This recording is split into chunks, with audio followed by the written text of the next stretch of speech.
अमृतवाहिनीतून फेसाळेल दूषित पाणी नदीत, प्रशासन गाढ झोपेत. खराडी जोरवे पुलाखाली दृश्य. संगमनेर तालुक्यातील खराडी जोरवे पुलाखाली अमृतवाहिनी मानल्या जाणाऱ्या प्रवरा नदीपात्रात जे दृश्य दिसले ते पाहून कुठलाही संवेदनशील नागरिक सुन्न झाल्याशिवाय राहू शकत नाही. फेसाळलेले काळसर दुर्गंधीयुक्त पाणी नदीच्या प्रवाहात वाहताना दिसत होते. हे पाणी नसून संगमनेर शहरातील विविध उद्योगधंद्यांचे सांडपाणी आहे.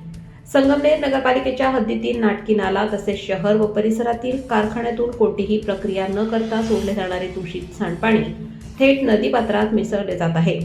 प्रवरा नदी ही संगमनेरकरांसाठी अमृतवाहिनी मानली जाते.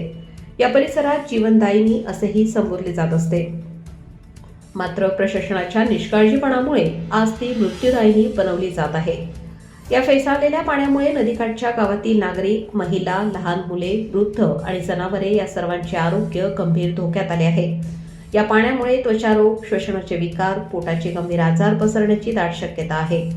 जनावरांनी हे पाणी प्यायल्यास त्यांच्या जीवाला धोका आहे, तर शेतकऱ्यांनी या पाण्याचा वापर शेतीसाठी केल्यास संपूर्ण पिके बाधित होण्याचा धोका निर्माण झाला आहे. प्रशासन कुणासाठी काम करत आहे? सर्व नियम, कायदे आणि पर्यावरण संरक्षणाच्या तरतुदी धाब्यावर बसवून कारखान्यांचे आणि नगरपालिकेचे सांडपाणी थेट नदीत सोडले जात आहे.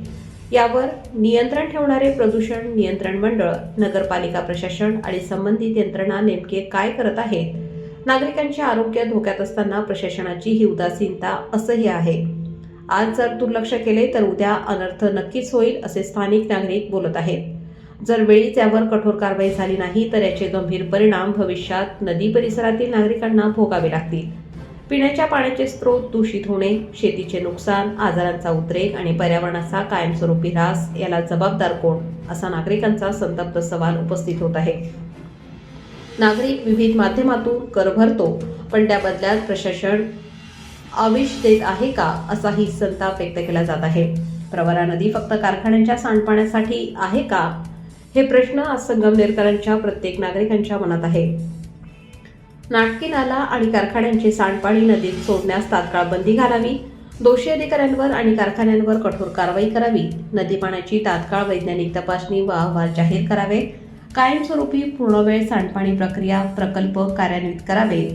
आज जर प्रशासन जागे झाले नाही तर उद्या ही अमृतवाहिनी नदी केवळ एक वाहती नाली म्हणून इतिहासात जमा होईल आणि त्याला जबाबदार असतील तेच, ज्या प्रशासनाने आज डोळे मिटून घेतले आहेत. महासत्ता न्यूज, संगमनेर.